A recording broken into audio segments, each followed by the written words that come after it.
You're listening to Tonebenders, the Sound Designers Podcast. Let's do this.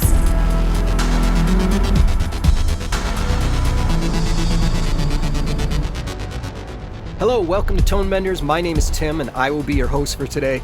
Joining us is Steve Boeddeker. Welcome to the show, Steve. How are you doing today? Excellent. I mean, I'm working out of my studio at home in San Francisco, so all's well. Excellent.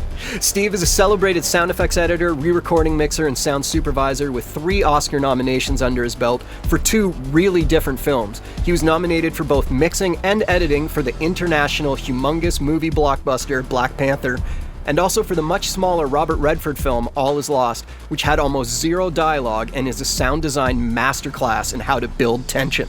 Today we're going to be talking to him about an entirely different film and genre, The Dissident, a documentary about the murder of Saudi journalist Jamal Khashoggi. Can you just tell us quickly about the plot of the film? Well, it's pretty much just kind of unraveling all the mystery of what happened to Jamal Khashoggi as he disappeared into the Saudi embassy in Turkey. The interesting part about it is that so much of it happened kind of in the cyber world, I guess you could say, via Twitter and email and things like that, but also behind closed doors. And so trying to discover basically what it was that had happened. Yeah, so the film is about him going into the embassy, and that's all the footage you have. That's correct. You have the footage of the front doors. Yeah. And the rest of it all has to be built from whole cloth, and you have to come up with the sounds of the stories that are being told, and also just the sound of, as you mentioned, the cyber world. A lot of it visually is just Twitter accounts showing up on the screen. And how did you tackle that element of it to make it dynamic sonically? Well, that was actually one of the biggest challenges because the story was actually evolving as we were making it. So the news was changing. They were finding and clearing new information that was going into it. So as that stuff kept changing, and as those sort of Twitter feeds and things like that kept changing, all of the sounds and the sync of it had to keep changing. But the other thing that was really interesting is that Brian, the director, really wanted to keep the story as... I'm trying to choose my words carefully, as engaging as possible. It's extremely interesting and it's very emotional. And so you need to always have in the back of your mind what it is we're talking about. We're talking about the murder of someone, and we're talking about something that's a very politically delicate situation. So you want to keep the story kind of engaging and interesting. I don't want to say keep it exciting because the story itself is exciting, but like you say, so much of it takes place in sort of this cyber world and behind closed doors. We were constantly kind of going back and forth trying to find out where the edge of exciting was and where it started to get into feeling slightly disrespectful. You know what I mean? So that was actually one of the biggest challenges of the whole thing. So did you feel like you crossed the line and have to pull it back sometimes? We did, actually. There's a section that we've called Bees and Flies where it's explaining the whole back and forth and how how all these things that were happening in the cyber world and how they were kind of communicating over Twitter, to explain it to the audience in a way that was engaging and interesting, sort of exciting, but maintain a sort of respectfulness. They called it the Bees and Flies because it's sort of like certain accounts were attacking other accounts, and it was represented graphically through these visuals that were very interesting, and it was bees and flies. The temptation was to make it as exciting as possible. And I definitely went down that road, and we all got super, super excited about it. And then we played it back for ourselves, and we're like, yeah, this is big movie, blockbuster kind of feel. And then Brian, to his credit, he was just like, I think we need to chill it out a little bit. Brian Fogel, the director. Yeah. And we started chilling it out, just mix-wise. The content was still the same. And then we were talking about it, and it's like, you know what? Yeah, it's got to be engaging, but respectful. That was what we were kind of using that almost as our mantra for the entire project. So something that I think is interesting about your career and as related to this film, Black Panther is a huge sound team. You have lots of sound editors, you have multiple re-recording mixers. This documentary, the entire post-sound team is listed as you in the credits. Is that correct? Like you did everything? Yeah. There's nowhere to hide when that's the case. And I would love to take complete credit for all of it, but the reality is there was a big picture editing. I think there were 4 editors altogether, and I might be wrong. I think there might have even been more. I didn't actually get to meet them. Different ones were responsible for different things. It made it challenging because they also had different tastes in what they thought the sound should be, but they also enthusiastically were doing a lot of work on the sound before I ever received anything. So it was really helpful for me as a guide to what kind of thing they were looking for, but also oftentimes some of the sounds that they had chosen stuck and they stayed and they had been in the cut for a while. That helped a lot because as the story was evolving and as the visuals were changing all of the time, it was nice to know that when a new version got turned over, either the sounds that they liked were still there or they were a good guide for me for where I needed to put stuff. When you're in the middle of mixing and they've made picture changes and you're like, I don't know, do we stop for the picture changes or do we keep mixing? And, there was a number of times where I was doing either some late nights getting things updated or some weekend time to just get prepped for the next bit of mixing. Where did you mix it? Up at Skywalker, yeah. It was interesting because it was over a year ago that I was really doing most of the work on it. It was over the holiday break. And the interesting thing also about this project is that there were multiple hardcore deadlines. So I'm working over the break. We had to get ready to do a mix to kind of get the submission to some of the festivals. And then once it got into festivals, we had to do another mix to kind of go for those festivals. And then after the festivals, there was new information and new things that they wanted to do with the movie. So there were some edits, there were some music changes that the composer had wanted to make and that the director wanted to make. And so it was just this kind of constant evolution and you never were really sure where done was going to be. So, and then of course the pandemic thing came up. Very lucky for me, because I'm also a musician, I have a studio in my house in San Francisco. For movies like Black Panther, I usually would spend several days or a week or even more doing sound design in my home studio because it's much more musical and I can kind of get out there with some things. I have all kinds of props and things around and instruments. So I was kind of set up to be able to work here. What we ended up doing is we mirrored my studio here to my studio at Skywalker. So I'm logging on to the same servers and everything is going back and forth. So as additional updates to the movie came up, I was able to keep going. I was hoping you could kind of talk us through what it was like having to deal with all the different types of media that are used in this documentary. You have clean sit-down interviews, another character tells his story while walking through downtown Montreal, and then you also have voice messages, surveillance cameras, archive footage. How'd you pull that all together? The tricky part was in the scenes where there was multiple different things taken from different sources that all needed to play together as if it was one thing. Sometimes you were getting narration that was recorded in a hotel room or even in a studio that was going to have a couple of lines that were from like a phone conversation. And so those you needed to kind of have a nice balance to go back and forth. Other than that, though, if it sounded like it was, the recordings over a telephone, it was okay that it had some of that stuff, but it was just, like you say, it was just getting the intelligibility there. I think the other thing that was a little bit tricky is sometimes those production sounds where you have, like they're on trains and walking through the city, you have some reality sounds and you want to augment those with some additional stuff to kind of get a little bit more of a cinematic feel. That was another kind of fine line of dancing around how much we want to do where we're very strict to what we are hearing on the location versus how much we're going to augment it. So that's always a tricky thing with documentaries anyway.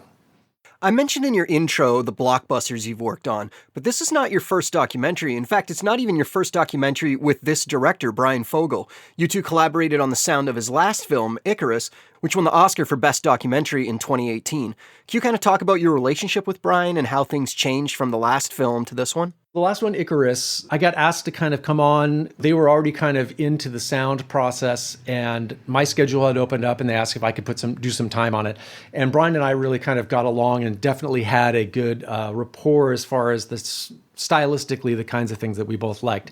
So I did a little bit of work on that.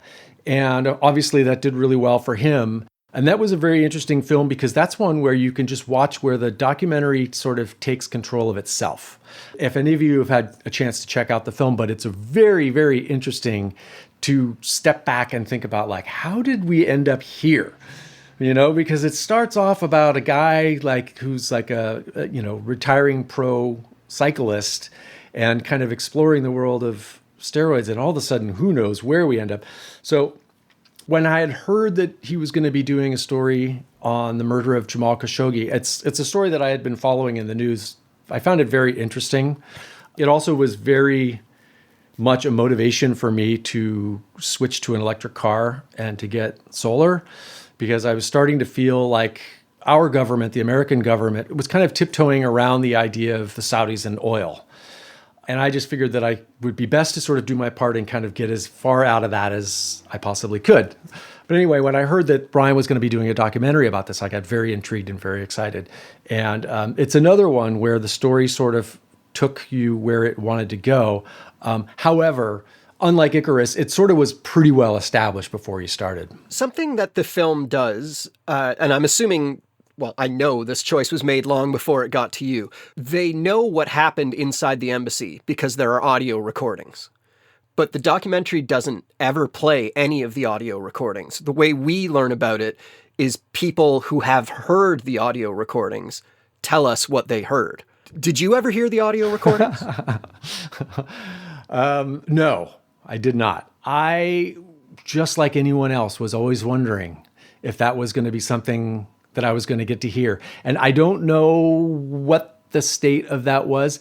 That's another thing about this project, is because it's a very, very, very touchy and delicate subject, I received information as it was put into the movie. And I'm happy for that. I'm perfectly fine with knowing whatever it is has been cleared for me to know and that the world knows.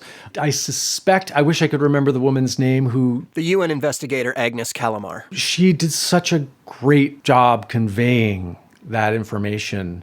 I feel like, and this is the way I feel, the way anybody else would, that perhaps it wasn't even a fight to get into about whether or not to put those in. And I'm just speculating because I don't know for sure. But I do think that because the mantra that we had so much was to maintain a respect for what we're talking about, that it might be gratuitous and unnecessary. But I don't know. That's me speculating. I would not want to hear them personally, and I'm thankful that we didn't hear them in the documentary. The way that the documentary plays it out, almost like the Jaws theory, that the idea of the shark is scarier than the shark. Well, that's what I find to be one of the most satisfying things about doing sound for movies, is that you can create in people's imagination something far more terrifying than they could ever see. Because we each have our own fears and our own baggage and things that we bring to our lives. So when you can paint a picture in someone's mind of something terrifying, it's always going to be worse. To hear the UN investigator discussing the recordings and then imagining what they would be, I don't know what would be worse, what I imagined they would sound like or what they truly did sound like. I'm like you. I'm glad I didn't get a chance to hear them. But I have to say, I probably wore a hole in the carpet pacing back and forth the first time I watched that section of the movie, because I just was positive it was coming, because I knew that it existed. And the woman was describing it. And I'm like, I don't know if I'm ready. So I'm thankful that I didn't get to hear it. So the idea of tension in a documentary is kind of a unique thing. That's not something that we always think about with documentaries. And you've really created a tension, because at the beginning of the story, we know what happens. Like, we know he died. But there's a maybe 20-minute section of the movie where the characters in the movie know he's in there but don't know what has happened. And we're right along on the ride with them, even though mentally we know what happened. How did you go about building that? Yeah, well, fortunately, Adam, the composer, he's just an amazing composer. And I've had a chance to work with him again on something else. And he came up for the mix at one point. And because I have a music background, I love to have my sound design sometimes work with and sometimes work against the score, depending on what it is that we're going for. So they were always really good about keeping his music in the cut so that, nobody was getting used to some sort of temp track or something that wasn't going to be there. Now, granted, his music kept evolving, but it generally would evolve in the same style and even key, perhaps, as what I had heard initially. So I was able to kind of work with that and work around it. That's a big part of the tension that was created, was like the way the sound and the music were kind of coming together. Now, as far as those scenes go, a lot of it was keeping it as simple as possible. When she's standing outside waiting for him, it's pretty much what you hear there and some music. We added some photographers and things like that as they were kind of coming in, going from the gates. We added some sort of sound designy sweeteners and things for the doors closing and that kind of stuff. But that was pretty much documentary as much as we possibly could. What do you prefer working on, documentaries or dramas? I like changing it up a lot. That's one of the things that's really interesting about this career, is that you have so many opportunities to go down so many different paths. After The Dissident, I worked on this movie called Extinct, which is by the Simpsons guys, and it's for kids. And it was like as far from The Dissident as you could possibly get. It was an emotional palate cleanser, you might say. So, and a great time. And it's actually supposed to come out soon. I know my kids are super excited to check it out. So, I like kind of bouncing through all of them. They all have their excitements. They all have their pressures. Once you get sort of tired of doing one thing, you've got something else to go to. So what would you say was the most challenging part of The Dissident for the soundtrack? Probably the most challenging part would be the fact that it was ever changing, and it needed to be. And most documentaries actually are. It's like almost every time you hear about a documentary and you get excited about something, they say, oh yeah, they're going to send you a locked picture on such and such date. And there's no way in hell it's going to be locked.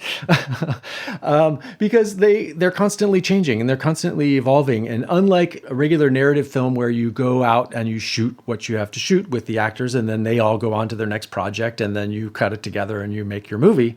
Obviously, in the cutting room, those things kind of can evolve and change. But with a documentary, it not only can it evolve and change in the cutting room the way a narrative film would, it'll evolve and change as new footage is uncovered. And as the news plays, I would get home at the end of the day and I'd be watching the Rachel Maddow show on MSNBC, and she would start talking about Jamal Khashoggi, and I'm like, oh, a new cut's coming. A new cut's coming. So there you go.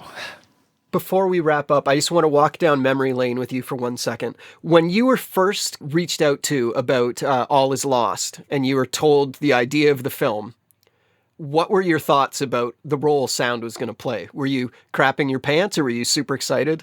So I had heard a little bit about it, and then I got a chance to talk to J.C. Chandler, the director, who's an amazing, awesome guy, and I consider like a friend, a good friend from the stuff that we've done together. But I talked to him on the phone, and we talked for like 45 minutes, and I think I spoke for 45 seconds of that 45 minutes.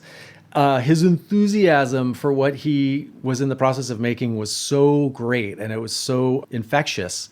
But also what he was describing, he was answering questions that I had before I had a chance to ask them. And he was always answering them with like the best possible answer he could have given. He's talking about all the sounds that they needed and blah, blah, blah. And then he would say, before I had a chance to ask about the dialogue, he'd say, oh yeah, and there's only 3 lines of dialogue in the whole movie, and one of them is fuck. It's like, oh my God, that's way better answer than I was hoping for. And I didn't even ask the question yet. Yeah, the other thing that's interesting about that project is we totally reconfigured how you would do it, because they didn't have a lot of money, first of all, but also you can't split it up in a traditional way. JC didn't want to have a lot of music in the movie, and what little music there was, he wanted to be very much under the real world stuff as much as possible. There's a couple of exceptions, but so there's very little music. It is very low. There's very little dialogue, so you can't do a traditional dialogue, music, and effects break. So what Brandon Proctor and I did is we decided, let's split it up between Robert Redford sounds. We call him Bob, by the way. Robert Redford sounds and the boat. So I took the boat and the real world that kind of exists around the boat. So anything that our guy, the character, said, his breathing, his Foley, things he touched, stuff that he picked up and put down, anything that was involved directly with him, Brandon was taking care of. And anything that was like the world and the atmosphere around him, the boat, the sails, the wind, the water, all of that stuff I was taking care of. And then I also did a bunch of sort of mysterious sound designy stuff that was kind of supposed to hand off to the score when it came and went. So that's a very, very long-winded answer to your very short question, but there you go. It was a great answer. I loved it. A few years ago, we did an interview tour of Footstep Studios. Oh, yeah. Which did some of the Foley for that film. They do a lot of Foley. And when we got to their water tank, they were just like, this is where we did a lot of All Is Lost. Oh, man. And it's clearly a film they're very proud of working on. So as you should be as well. Yeah, the stuff that they did was so great. It's still shocking to me to this day that all of the different elements came together and they sound like they're all part of the same thing. And when Brandon and I were working on stuff, like Brandon took the Foley and we had to have Robert Redford loop breathing for the entire movie because I don't know if you know this, but they shot the movie in the Titanic tank in Mexico, which is actually on land. It's like an infinity pool, but it's on land. And so to get the waves, they had jet skis going around. The tank itself is next to a highway. So almost nothing that was recorded was actually usable. So we had to replace all of his breathing. We had to do Foley for all that stuff. The production recordist did go and record a bunch of stuff on the boat, but we actually went out with Richard Hims, the supervisor. He arranged for us to go out on a sailboat. And so we went out and almost died because it was a very stormy day. Wow. But recorded a bunch of stuff out there. And just all these different things from all these different sources came together and somehow worked. So there you go. That's awesome. Thank you very much for talking to us today. I encourage all of the people listening to go see The Dissident because it's a masterclass in tension, in storytelling, and the fact that it was being built as the story was actually happening is really mind-blowing to me. I can't imagine how many revisions that entailed, but congratulations on your work on it, and thanks for talking to us today. Oh, yeah, thanks. Anytime. Bye.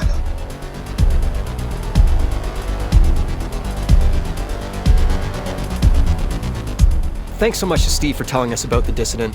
Before we let you go for this episode, I want to throw another interview at you all. A few years ago, my co-host Teresa and I did a road trip to Montreal to interview a bunch of the people doing amazing sound work in that city. Some of the episodes we got out of that road trip went on to become some of our most popular episodes ever, including our talk with the sound team from Arrival in episode 83. We also talked to the sound team of Big Little Lies in episode 98.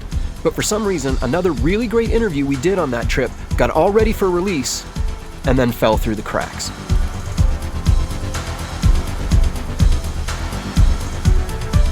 So we're going to right that wrong today. I'm going to play you an interview with Cory Rizos, a busy re-recording mixer based in Montreal. He is a super interesting guy that we got turned on to because he mixed a doc that we loved called Resurrecting Hassan. The director and location recordist of that documentary were on Tonebenders previously in episode 57, and they told us how great Cory was. So finally, without any further delay, we are releasing this interview. I hope you enjoyed as much as Teresa and I enjoyed being a part of it. I want to send out a sincere apology to Cory for this taking so long to be released. It's a damn shame that it took this long. So now, on to our talk with Cory Rizos.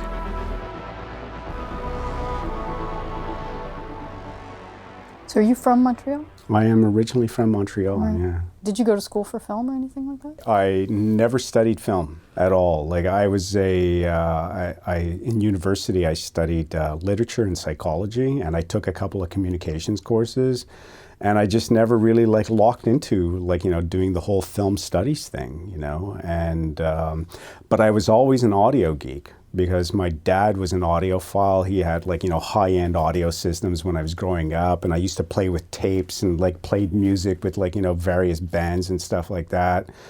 Audio always fascinated me, but it wasn't something that I was concentrating on. And I remember at one point in my life, I was kind of lost. I didn't really know what I wanted to do. And I ended up having a work injury. And during that period of, convalescence, I was rethinking what it is that I wanted to do, and I just had the bright idea, why don't you go to audio school? You have the opportunity to do that. It just ended up working out that's what I ended up doing, and I excelled. I really enjoyed it. And then from there, once I left audio school, I couldn't get a job in the post community. Forget it, it was out of the question. And so I ended up getting a job selling high-end audio gear. And it was at that point that I started to get introduced to the audio community. So I was meeting musicians, I was meeting post guys, I was meeting all kinds of people. And at the time, Avid, or Digidesign at the time, I think they had Sound Tools, it was a 2-track system at that point. They were just coming out with a 4-track version of Pro Tools or something like that. Mind blowing. I was actually working for a place called Richard Audio, and he ended up like getting the line, and we started to sell it to the audio post community, you know. And I don't know what it was about that tech, but it was like the whole Apple computer thing with Pro Tools and all of that really excited me. And I really locked into it. And then they started to show, like, talk about, like, you know, video and how, like, you know, you could mix and sound design and do all this stuff with Pro Tools. So I was like there at the very beginning, you know. So it was really exciting for me to see all of that. And then eventually, I think I sold so many systems to so many different people in this city that Avid, as like, you know, a prize for selling X amount of gear, they gave me a Pro Tools system of my own. So I became one of the first freelancers in this city to own their own Pro Tools. So when you were the only freelance sound guy with his own Pro Tools rig, what happened next? I managed to get a job working at a Premium Sound as an assistant editor. And, you know, I brought up the fact that I had my own Pro Tools. They needed a Pro Tools system, like an addition, because I think, you know, they were fairly large at the time, but, you know, they allowed me to bring in my own Pro Tools. And essentially, like, I think they were using it, and then I was like working as an assistant, you know. So I was, you know, back in those days, like, you know, we were mixing off of D88s and like Alesis, I can't remember, ADATs, right? That's what they were called. So, like, you know, part of my job was to like actually go through the D88s and start making cue sheets, and like, you know, you had to log all this stuff manually. It was like, you know, so I started at like pre-digital, you know, and Pro Tools was mostly used for sound editing, but it wasn't used for mixing at that point, you know. It was like, and it wasn't even used as a dubbing system at that point either. It was really just an edit system, and then you'd print all your effects like onto D88. So I was doing all of that stuff, you know, taking everybody's edit, putting it down. And when I started, I was crap. I mean, like, I was told, you're a really bad editor. And I was like, yeah, you know, and I ended up, I think, like, at one point, like, Premium got rid of me because I was terrible, you know. But that propelled me, eh? I think that was probably one of the better experiences that I ended up having, is like being told that you're terrible at your job, that you shouldn't be working in this business. And, you know, as harsh as it was, right, being told that, it propelled me to continue like wanting to do this, because there was something inside of me that loved this so much that said, I'm not going to take no for an answer. So I just kept doing my thing. And then at that point, like, you know, I had my Pro Tools and I started to get little jobs, you know. So I was getting jobs editing. I was getting jobs, you know, working in the documentary community, like either editing, sometimes it was like doing little premixes and stuff like that. And it was all piecemeal stuff that just kept, like, you know, propelling me forward and always getting better. And eventually I locked into, there's a company here in Montreal, they're one of the bigger documentary companies, called I Still Films. And I started to edit like pretty much like all their documentaries, like doing all their sound. And it's through them that I gained the kind of experience that I have today.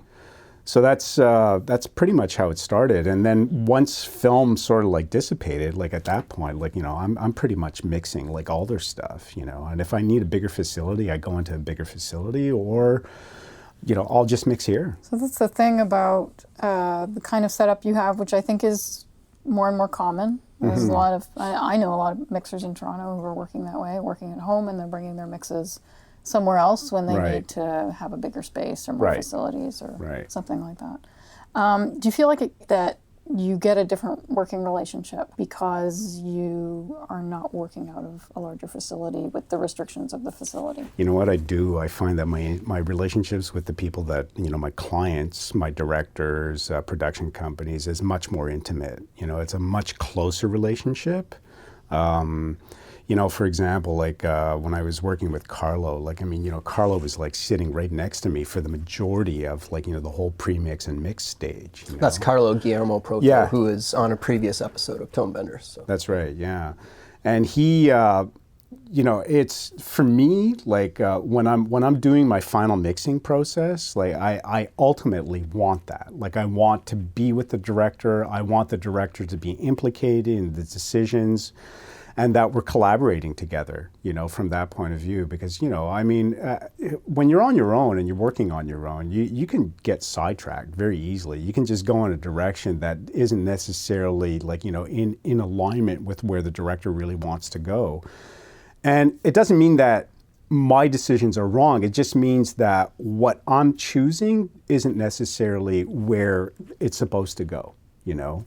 And when I have a working relationship or a close working relationship with a director like that, it helps me focus my energies, and then I sort of become of service to them, you know, and that's ultimately what I want to do, right? Is like, I ultimately want to be of service to somebody else and not just like, you know, do my own thing, because like, you know, you leave me to my own devices, I'm going to go like completely left field, you know, and then I just need to be reeled back in, you know, because that's part of our job as well, right? Like, you know, we like tripping out on this stuff, right? Like, we're sound geeks, man, you know, like we want to do crazy sound design, we want to do all of this stuff, and sometimes we just go too far, and that's normal. I think that's par for the course, like in our business, you know.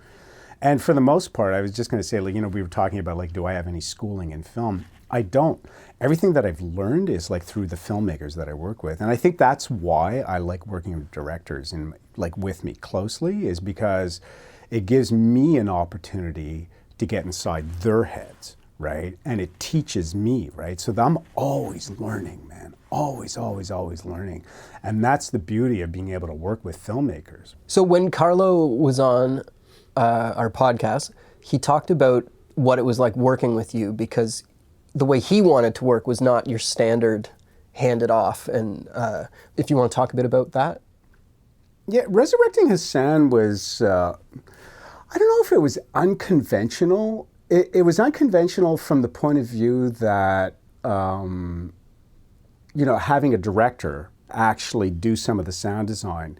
You know, I had Carlo set up in another room. Like, at the time I had my own facility, and I had him set up in an edit room, and I was having him go through, like, you know, sound effects banks and start to lay in various sounds for his film, you know, because, you know, every person I find has a different sensibility to different sounds. And Carlo, what I really loved about his choices in general is that he had done a previous movie that I mixed for him that was called El Huaso. It's a film about his dad. And he had done the full sound edit at that point, and he brought it to me to mix. And it was the first time that I ever worked with somebody who had, like a director, who had cut all their own sound, like completely. And his choices were so unconventional that they were actually really, really good. And I was just like, man, I would have never thought of like choosing those types of sounds. So then when we worked together on Resurrecting Hassan, I said, this is a great opportunity to do a kind of a similar thing where he goes through his film and he's choosing moments to choose various textures. And I was doing the same thing. So like, I was doing the dialogue edit while he was like going through his film and choosing various textures.